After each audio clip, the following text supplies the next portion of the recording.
वैसे तो साल में 12 महीने होते हैं, पर हम पूरी साल केवल जुलाई, अगस्त और सितंबर का ही इंतजार करते हैं। ऐसा क्या होता है इन महीनों में, आपको इस ब्लॉग में पता लग जाएगा। इस शोर शराबे वाले शहर में काफी समय बिताने के बाद समय आया इसे अलविदा कहने का, और मैं आ गया अपने गाँव।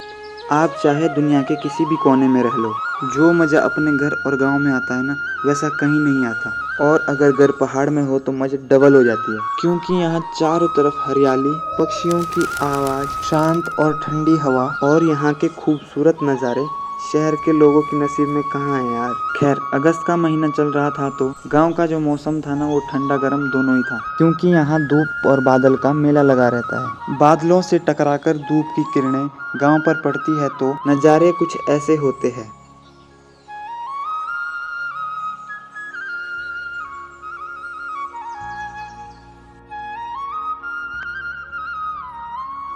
और इसी बीच एंट्री होती है बारिश की, और ऐसा माहौल बना के चली जाती है जो दिल और दिमाग से जाता ही नहीं।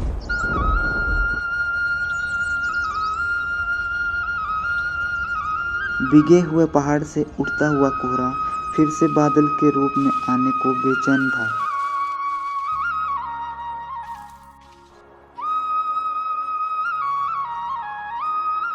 बीच बीच में धूप के आने से पहाड़ों पर बादल की छाया पड़ रही थी, जिसको देखकर लग रहा था कि मानो धूप और बादल के बीच कोई रेस चल रही हो। बारिश के बिना बेजान पड़े फूलों में बारिश से नई जान आ जाती है और बहुत खूबसूरत दिखते हैं।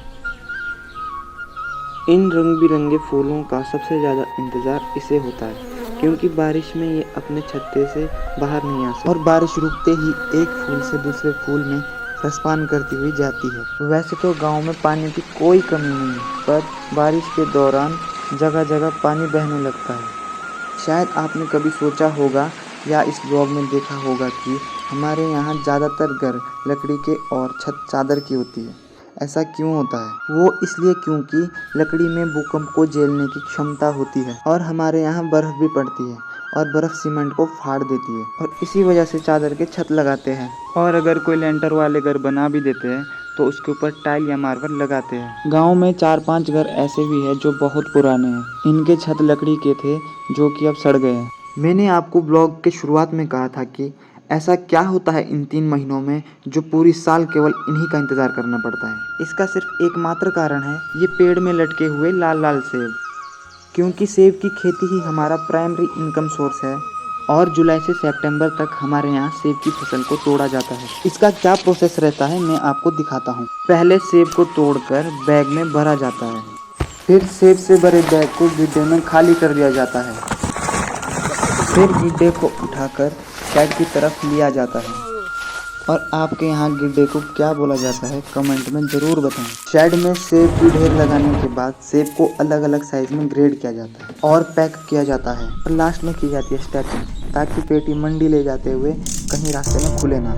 यार, अगर इतना आसान होता सेब का सीजन तो क्या ही बात होती। सेब सीजन में आने वाली समस्या और सेब को मंडी तक कैसे लिया और बेचा जाता है, ये सब बताऊंगा आपको दूसरे ब्लॉग में। तब तक ख्याल रखिए अपना और अपने परिवार का।